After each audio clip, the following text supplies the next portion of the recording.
ये जो एलिगेशन है भारतीय जनता पार्टी का, एक नए कलेबर से कुछ नहीं होने वाला है। अफजल का नाम लेकर सामने आ गए हैं। आप लोगों का क्या स्टैंड है इस पर? देखिए राकेश भाई, मैं आपको बताना चाहता हूं आज कि आप जानते होंगे कि सैफुल्लाह फारूक को टिकट देने वाला पार्टी भारतीय जनता पार्टी, एक आतंकवादी को टिकट देने वाला पार्टी, आज वो अर्बन नक्सल की बात कर रहा है। तालिब हुसैन शाह जो एलएटी कमांडर थे, उनको जम्मू डिस्ट्रिक्ट प्रेसिडेंट बनाने वाला भारतीय जनता पार्टी आज अर्बन नक्सल की बात कर रहा है। तारिक अहमद मीर हिजबुल कमांडर, जिसको भारतीय जनता पार्टी ने प्लेटफॉर्म दिया, उनको बोलने का मौका दिया, वो भारतीय जनता पार्टी आज अर्बन नक्सल की बात कर रहा है। आसिया अंद्राबी, जिसको उन्होंने बेटी बचाओ बेटी पढ़ाओ का चेहरा बनाया। आसिया अंद्राबी, आपको ही पता है, आप राष्ट्रवाद करते हैं। आसिया अंद्राबी पाकिस्तान समर्थक है और कैसे उन्होंने भारत के अगेंस्ट में कितना उगला है, उसको भारतीय जनता पार्टी ने प्लेटफॉर्म दिया। और आज वो एक लड़की, एक आम घर की लड़की, जो बिना कोई पारिवारिक पॉलिटिक्स में हुए बावजूद भी आज वो चीफ मिनिस्टर बन रही है, उनको खल रही है बात की बिना पॉलिटिकल। आकाशदीप भाई, आपने 1-1.5 मिनट अपनी बात रखी। उस तरह तो प्रधानमंत्री बने नरेंद्र मोदी भी, उनका भी कोई इस तरीके का बैकग्राउंड नहीं था। दूसरी बात है, आपने बीजेपी पर 10 सवाल किए, उसका एक एक करके चारू प्रज्ञा जवाब देंगे। मैं सवाल उधर टॉस कर रहा हूं, लेकिन जो बीजेपी के आरोप है उस पर जवाब नहीं मिला कि क्या अफजल के लिए कैंपेन नहीं चलाया था आतिशी ने, जो उनका यह कहना है, और अगर चलाया था तो आपने 10 जो बीजेपी के आरोप गिना दिए, क्या उससे छिपा रहे हैं इस चीज को? देखिए, अगर आपको मुझे मेरी जानकारी से आतिशी जी ने कभी भी अफजल गुरु के लिए कैंपेन नहीं चलाया। अगर आपके पास कोई सिग्नेचर कैंपेन नहीं, मैं बीजेपी के आरोप की बात कर रहा हूं। ये मैं ये लाइन लेकर नहीं आया हूं आकाशदीप। नहीं, ठीक है। मैं भारतीय जनता पार्टी को पूछना चाहता हूं कि अगर उनके पास कोई भी ऐसा हस्ताक्षर है जहां पे आतिशी जी ने हस्ताक्षर किया। नहीं, उनका कहना है आतिशी के परिवार ने, वो भी आतिशी को नहीं कह रहे हैं जहां तक मेरी जानकारी है। तो कोई बात, तो इस आर्ग्यूमेंट में कोई बात ही नहीं है। बात ये है कि जिन्होंने टिकट दिया सुनाई दे रहा है, उस पे बात करें। जिन्होंने टिकट दिया आतंकवादियों को, वो चलिए ठीक है, मैं जवाब देता हूं। चारू प्रज्ञा, आपने इनकी बातें सुनी होंगी। आपने आसिया अंद्राबी से लेकर पता नहीं किसके किसके लिए आप लोगों के पास सॉफ्ट कॉर्नर आया, उसका क्या जवाब है आपके पास? नमस्ते राकेश जी, और दिल्ली की होने वाली नई मुख्यमंत्री को मेरी तरफ से बधाई। ये मुझे खुशी ज्यादा तब होती अगर ये बधाई हम 6 महीने पहले दे रहे होते, क्योंकि 6 महीने से जिस प्रदेश का मुख्यमंत्री जेल में बैठा हो और उसको जनता की परवाह से ज्यादा अपनी राजनीति की परवाह हो, ऐसी पॉलिटिकल पार्टी को तो सत्ता में रहना ही नहीं चाहिए।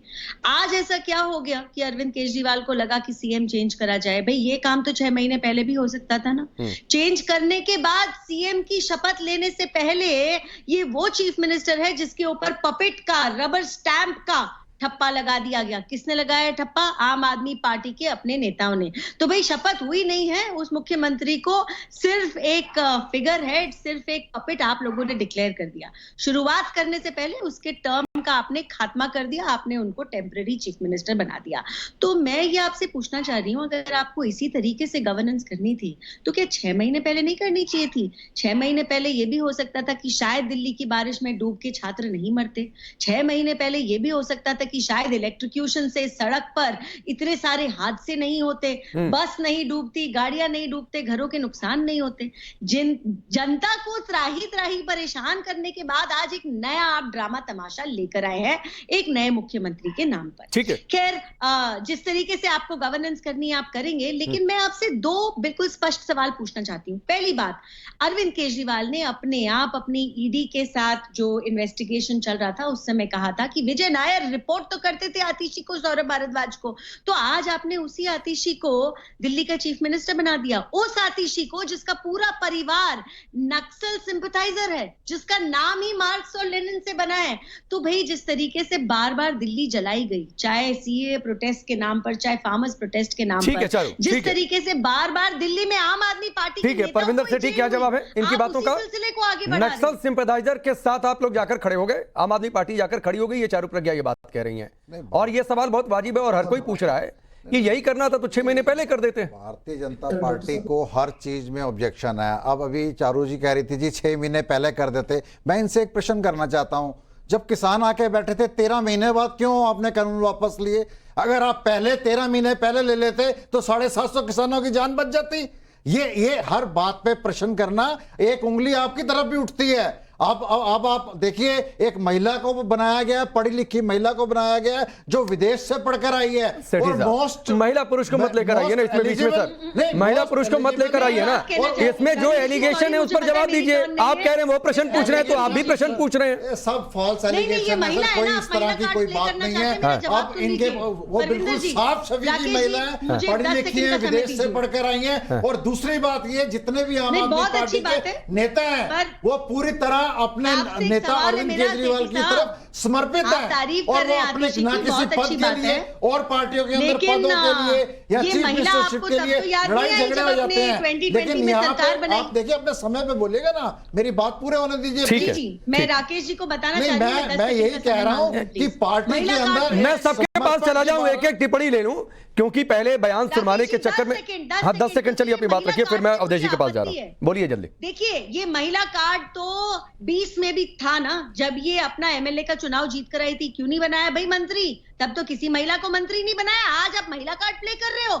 ये मंत्री तब बनी जब मंत्री मनीष सिसोदिया इतने सारे डिपार्टमेंट्स के हेड होते हुए जेल की सलाखों के पीछे पहुंचे। ठीक है, जब सारे आपके सीनियर जेल पहुंच गए, इनको आपने अपॉइंट किया, तो महिला कार्ड मत प्ले करिए। महिलाओं की इतनी परवाह होती तो 2020 ठीक है, नहीं वो महिला कार्ड नहीं खेले। और अवधेश जी अफजल के समर्थन का आरोप यहां पर लगा है, एक अफजल का समर्थन जम्मू कश्मीर में भी हो रहा है। पता नहीं कौन कौन क्या गठबंधन में है। ये कुल मिला जुलाकर आपको नहीं लगता है कि कहीं किसी का और स्टैंड, कहीं किसी का और स्टैंड पीस इसमें जनता रही है? नहीं, ऐसा नहीं है, आरोप नहीं है। जब अफजल गुरु को फांसी की सजा हुई थी तो आपको दिल्ली से लेके देश भर में जितने उसके पक्ष में प्रदर्शन हुए, सारी कम्युनिस्ट पार्टियां, यहाँ कांग्रेस के लोग भी, समाजवादी पार्टी भी, वो सारे थे। और उनके पिताजी जो विजय बाबू है प्रोफेसर, उसमें पार्टिसिपेट करते थे और पिता और माता जी के साथ आतिशी भी आ जाती रही। तो ये कोई नई चीज नहीं है कि वो हुई है। वो सब धरने प्रदर्शन खुलेआम होते थे यहाँ।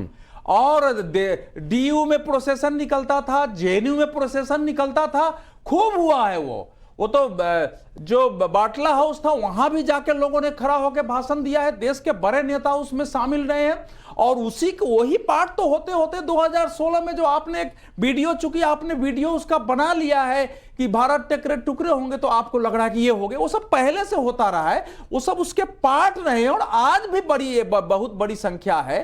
अब आतिशी दी से मेरी इधर बात नहीं हुई कि वो मेंटेलिटी के अफजल गुरु को गलत तरीके से फांसी दी गई, ये मानने वाले भारत में आज भी बहुत सारे लोग पड़े हुए हैं। तो ये कोई छिपा तथ्य नहीं है कि दिल्ली में जो प्रोफेसर थे सारे गिलानी, जब उनको अरेस्ट हुआ था तो उनके समर्थन में तो आप समझिए कि दुनिया देश के बड़े बड़े वकीलों को खड़ा किया गया। और ये फैक्ट है इस देश का कि अफजल गुरु के पक्ष के लोग जो खड़े हुए हैं आज आम आदमी पार्टी में हैं, कम्युनिस्ट पार्टी में हैं, कांग्रेस में भी हैं।